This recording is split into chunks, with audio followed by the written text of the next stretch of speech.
E aí, galera, tudo beleza? Aqui quem fala é o Jimmy Wesley, Olá, aqui quem fala é o Ramon.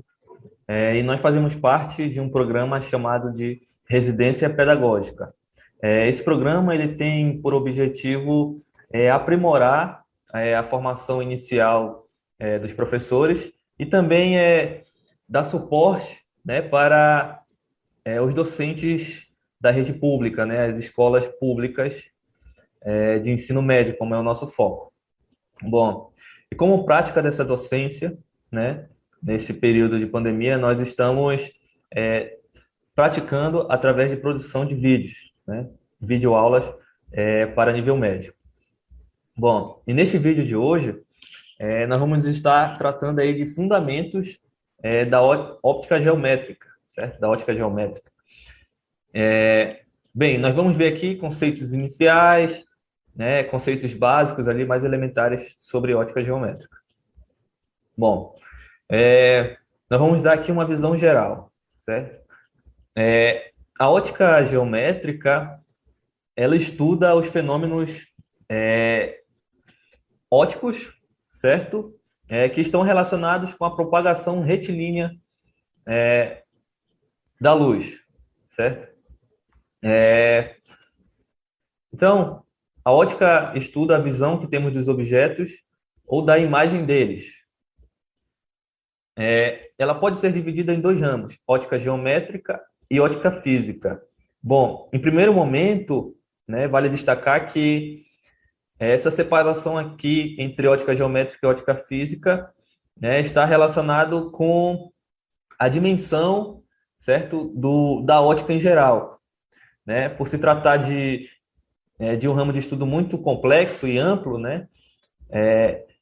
Nós devemos fazer uma separação, certo? Até mesmo por questões de aplicação, né, da ótica no cotidiano, né, e nas nossas vidas. Bom, a ótica geométrica ela estuda os fenômenos ópticos, como eu havia falado anteriormente, sem a necessidade de se conhecer a natureza física da luz.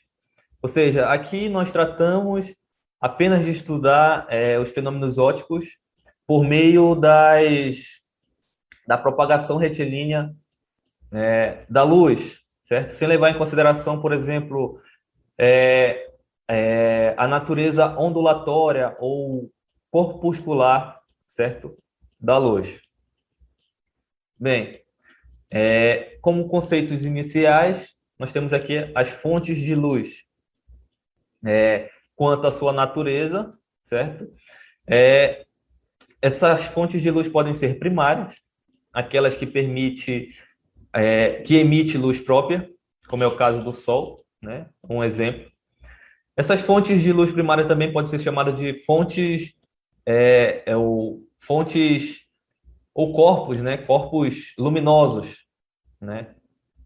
Que são corpos que emitem sua própria luz, né? Pode ser o Sol, pode ser uma vela acesa, uma lâmpada acesa. E também nós temos aqui as fontes de luz, né, secundárias, aquelas que emitem luz por reflexão. E exemplo, nós temos a Lua. Pode ser também chamada de fontes de luz ou corpos iluminados, né? Aqueles que não emitem luz própria, né? Apenas refletem, né, a luz que chega até eles. Pode ser a Lua ou pode ser qualquer outro corpo visível, certo? Que não emite luz própria. Bom, quanto à dimensão dessas fontes de luz. Essas fontes de luz podem ser pontual, certo? De tamanho desprezível comparado à distância de observação. Ou seja, essa fonte de luz ela pode ser muito pequena, certo? Com relação à distância em que o observador se encontra. Ou então, essa fonte de luz também pode ser muito pequena ou estar muito distante, certo? Tá. Essas fontes de luz também elas podem ser extensas, diferente da fonte de luz pontual. Se seu tamanho não for desprezível, né, se seu tamanho não for desprezível quando comparado à distância de observação. Ou seja, essa fonte de luz, ela tem ali dimensões de ordens, de mesma ordem, né, com relação à distância até o ponto de observação. Outras coisas que nós podemos falar também quanto a essas fontes de luz, né? Ainda com relação à natureza. Elas podem ser monocromáticas, aquela que emite luz de uma só cor, ou então policromáticas, aquela que emite luz de várias cores, diversas radiações, de diferentes frequências. Aqui nós podemos citar o exemplo da luz branca, ou a luz emitida também, a luz emitida, né, pela uma lâmpada acesa, ou a luz emitida pelo sol. Essa luz branca, nós temos ali que ela é constituída de outras luzes monocromáticas. Por exemplo, a luz branca, ela tem ali 6 cores que estão dentro do espectro visível para o olho humano. Como exemplo, nós temos ali a luz vermelha, a luz alaranjada, amarela, a verde, a azul, a anil. Tá. Aqui é importante também trazer uma diferença entre o que é feixe de luz e o que é raio de luz. Por exemplo, aqui nós podemos fazer um recorte dessa luz emitida por uma lâmpada. Aqui, ó, onde estão essas linhas vermelhas. Esse aqui pode ser considerado um feixe de luz. Então, se nós pegarmos esse feixe de luz e cada vez deixando ele mais estreito, né? Cada vez mais estreito, estreito, estreito, né? De tal maneira que nós vamos ter uma linha, certo? Uma linha reta, que nós vamos chamar justamente de raio de luz. Né? Vai ser essa... Vamos estreitar esse feixe de luz de tal maneira que ele vire uma reta.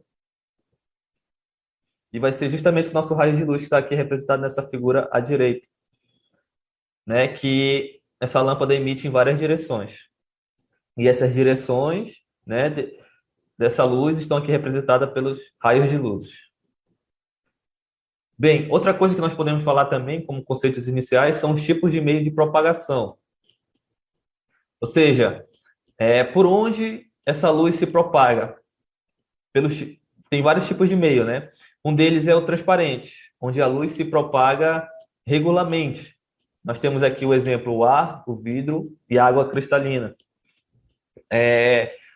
Vale ressaltar aqui que o único meio que podemos dizer que é totalmente transparente seria o vácuo. Mas, né, nós consideramos também, né, outros meios como transparentes, que nesse caso são esse aqui, ar, vidro, água cristalina, né? O que constantemente estamos em contato com nossas vidas. O segundo meio é o translúcido.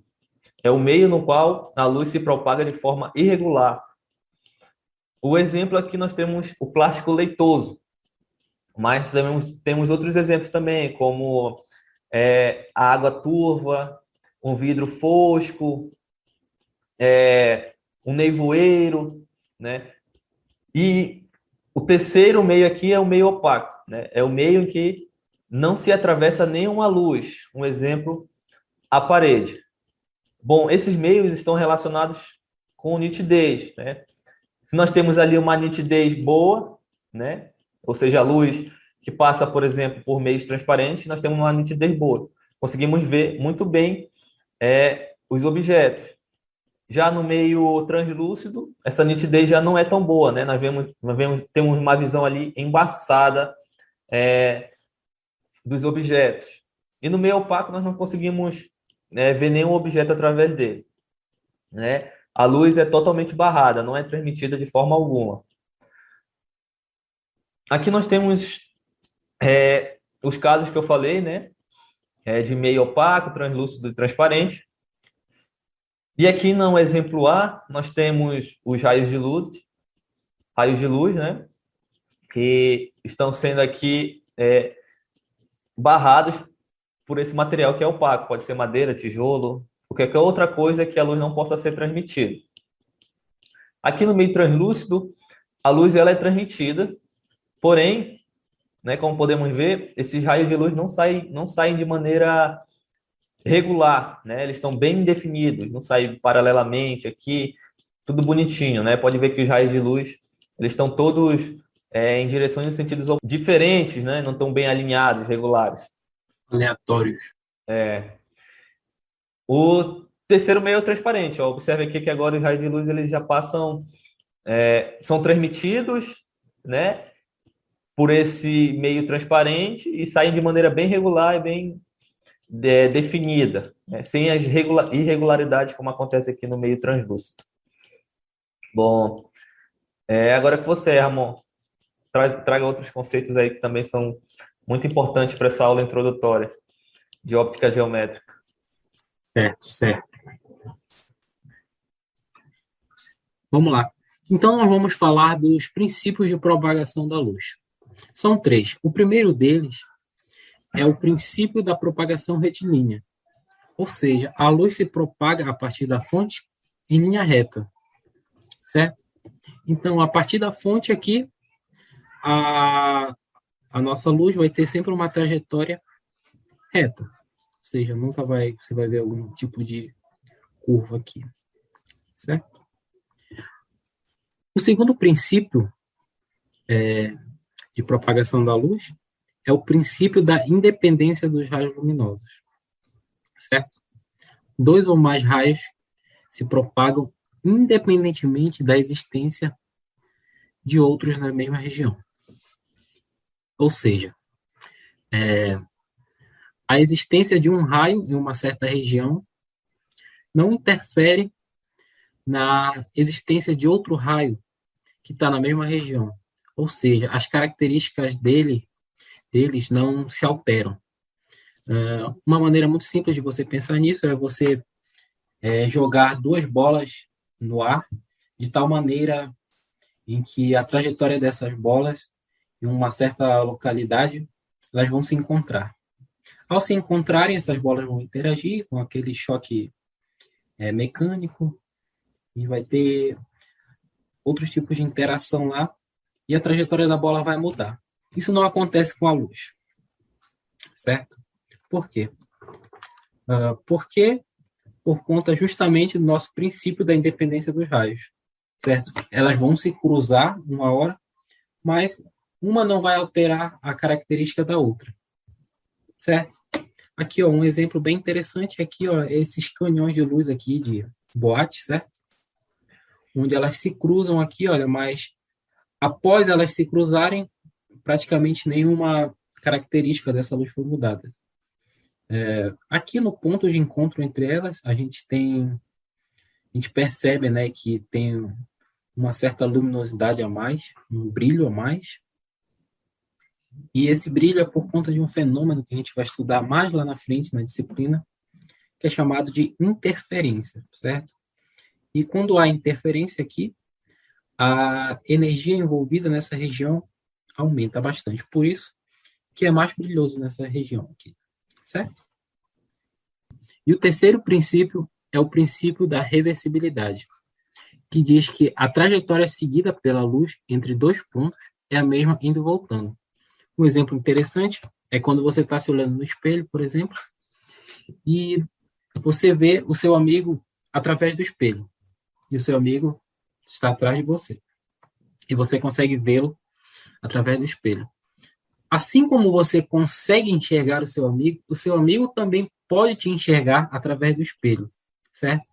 Então, essa é a essência do princípio da reversibilidade. Tá aqui, ó, uma ilustração que demonstra isso que eu falei. O observador 1 está olhando para o espelho e ele consegue enxergar esse observador 2. Assim como o observador 2 está olhando para o espelho e consegue enxergar o observador 1. Então, esses foram os nossos conceitos iniciais de óptica geométrica apresentados para vocês. E até a próxima.